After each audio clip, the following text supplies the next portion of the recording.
Jai Shri Radhe. So Vaishnav and Jai Shri Krishna. Day 53 of the readings of the 252 disciples of Sri Gosaiji. Starting today with Varta 29, the story of one Sanatiya Brahmin from Gujarat. Bhav Prakash. He is a devotee of a sattvic disposition. In the eternal Leela, his name is Pramad, who manifests from Gati Uttalika, and is thus the form of her divine loving sentiment. Pramad belongs to Sri Yamunaji's group of Sakhis and is very aware of Sri Yamunaji's form. It is through Sri Yamunaji that Pramad attained deep love for the Lord, and she is very dear to Yamunaji. He was born into a family of Sanatiya Brahmins in Mathura. When he reached the age of 20, Sri Gosaiji left Adel to reside in Mathura. He would daily go to Vishram Ghat to perform his prayers. Then he would go to the temple of Sri Kishori to have his holy sight. One day this Brahmin had also gone to Sri Kishori's temple. At that time Sri Gosaiji was discussing the greatness of Sri Yamunaji with the Chobe Brahmins of Mathura. The Brahmin listened in and decided that he should take shelter in Sri Gosaiji and become his disciple. Afterwards Sri Gosaiji proceeded home, and the Brahmin walked alongside him. After performing the ceremony of waving lights at lunchtime to his deity, Sri Navanit Priyaji, Sri Gosaiji came to sit in his bertak. The Brahmin approached him with folded hands and requested him to accept him as a disciple. Seeing his purity of heart, Sri Gosaiji gave him the first initiation of the Lord's name. He then told the Brahmin to fast for a day, and on the second day he initiated him with Brahma Sambandh. The Brahmin then requested Sri Gosaiji to relate to him Sri Yamunaji's greatness. Sri Gosaiji immediately wrote the Sri Yamunashtapadi and gave it to him. He instructed the Brahmin to recite it every day. The Brahmin humbly supplicated that he was a person of little understanding and asked Sri Gosaiji to explain it to him. Sri Gosaiji explained the whole Ashtapadi very clearly to him. After that, the Brahmin became absorbed in Sri Yamunaji's form. The Brahmin requested Sri Gosaiji to grant him the Seva of Sri Yamunaji so that he might serve her. Sri Gosaiji gave him some sand from Sri Yamunaji's banks in a small bag and told him to serve it lovingly, telling him that Sri Yamunaji would soon grant him her experience. The Brahmin bowed low to Sri Gosaiji and went home, where he began to experience Sri Yamunaji's form. Part 1. The Brahmin would make sure that he was in a state of purity before touching her or sipping her waters. He would never put his feet into Sri Yamunaji. He completed all his seva with well water. He would fill the Lord's personal water jug with Sri Yamunaji water whilst in that state of purity or aparas. In Mathura, some Vaishnavas asked Sri Gosaiji's children to test him. Sri Gurudarji refused, saying that it was not ethical to test a Vaishnava, that it was offensive. However, some of the other Sri Gosaiji's children took him out on a boat, and then they all went to sit in a sandbank in the middle of the river. They told the boatman to go to the opposite bank and only to return when called. As evening approached, the Brahmin said it was time for him to bathe and perform his evening seva, and asked them to call the boat over. They did, and they all sat in the boat, but told the Brahmin to remain sitting there on the bank, and to get into the boat only when they said he could. He stayed sitting there. The children arrived at the other side. Sat here on the sandbank, the Brahmin was struck with anxiety and began to make salutations to Sri Yamunaji. A lotus flower appeared. Sri Yamunaji appeared to him and told him to sit on the lotus flower. He did so, and the lotus took him over to the side of the river. The children of Sri Gosaiji saw this from where they were sitting and began to praise the Brahmin. They went home and told Sri Gurudarji, who told them that the Brahmin had truly received the fruit of his faith in Sri Yamunaji's Ashtapadi, Sri Yamunashtakam.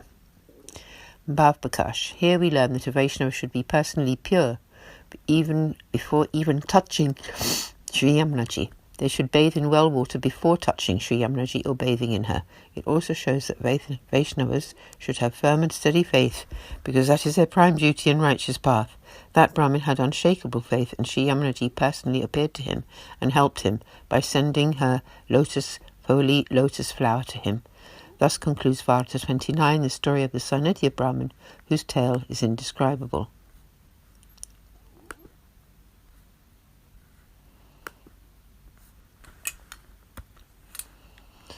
Now continuing onwards with Varta 30, the story of one Rajput who lived on the road to Dwarka.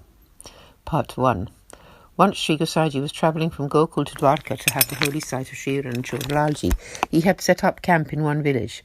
There one Rajput caught sight of Sri Gosaiji and saw him as the Supreme Person and Sri Krishna sitting in the lap of Sri Yashodaji and as the son of Nanda, the king of Vraj.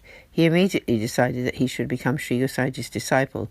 The Rajput then approached Sri Gosaji, bowed to him, and stood before him with hands folded. He pleaded, "O Maharaj, please bless me by accepting me as your disciple." Seeing his humility and sincere longing, Sri Gosaji initiated him with the Lord's name. Many days later, when the Rajput heard that Sri Gosaji had left this world, he mounted a horse and rode to the Himalaya mountains. Bhav Prakash. Why? He was a devotee of Rajasi disposition. In the eternal Leela, his name is Rasalika, who manifests from Gati Uttalika and is thus a form of her divine loving sentiment. Rasalika is very attached to Sri Chandravaliji's form, and therefore here he is very attached to Sri Gosaji's form. When he heard that Sri Gosaji was no longer around, his heart was smitten. Rasalika. Part 1 continued. On the following day, Sri Gosaji appeared to that Rajput and told him, "I will be visible to you every day, so do not be sorrowful." The Rajput bowed to Sri Gosaji and then returned home, rid of all his sadness. Thus concludes Varta 30, the story of the Rajput who was the recipient of Sri Gosaji's great grace and an accomplished Vaishnava, although his story really has no end. Continuing forwards with Varta 31, the story of the daughter of a Seth, or a wealthy merchant, who lived in Lahore and who poisoned her husband on Chachaji's say-so. Bhav Prakash. She is a devotee of Rajasi disposition, and her name in the eternal Leela is Rain. She is the daughter of Mansuka the cowherd, and thus manifests his divine loving sentiment. This Seth's daughter was married off in Lahore to a family of non-believers. In that town there were no Vaishnavas, and none of Sri Acharyaji's lineage had ever visited there. There was no culture of devotion there at all. After being married in that place, the girl ate only uncooked chickpeas for a whole year. Sri Gosaji came to know of her situation. He sent Chacha Hariwamsh to convey his grace to her. Chachaji arrived in that town and made a camp in one garden. He did not manage to meet the Seth's daughter for a whole month. Then one day Chachaji went out to beg for some supplies. He came to her house. She came out to give him the supplies, and at that moment noticed his tilak and his tulsi neck beads and recognized him to be a Vaishnava. She asked him whose disciple he was, and when she did, he realized that she was the girl he had come to see. He told her that he was Sri Gosaji's disciple. She realized who he was, greeted him with Jai Shri Krishna, and then began to cry profusely.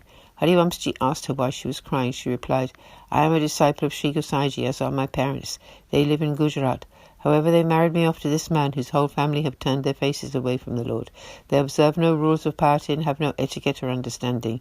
This place is full of barbarians, and so no Vaishnava or Vallabh lineage holder ever comes here. So what should I do now? I have spent a year just eating raw chickpeas." She began to cry again. Hariwamshji consoled her, saying, "Now don't cry. Sri Gosaji sent me here for your sake. Now you should do as I tell you." The Seth's daughter stopped crying.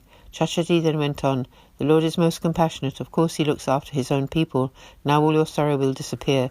Be strong and do one thing. You should poison your husband." She did as he said and gave poison to her husband, who died. All the family members began to lament. The Seth's daughter addressed all of her in-laws. "Just outside the town there is a garden where one very saintly being has arrived. You should go to him and ask him to revive my husband. I saw all of this in a dream." The whole village went out of the town to that garden. They begged Hariwamshji to revive their son. Hariwamshji answered then, "If all your family members become Vaishnavas, then I shall revive this boy."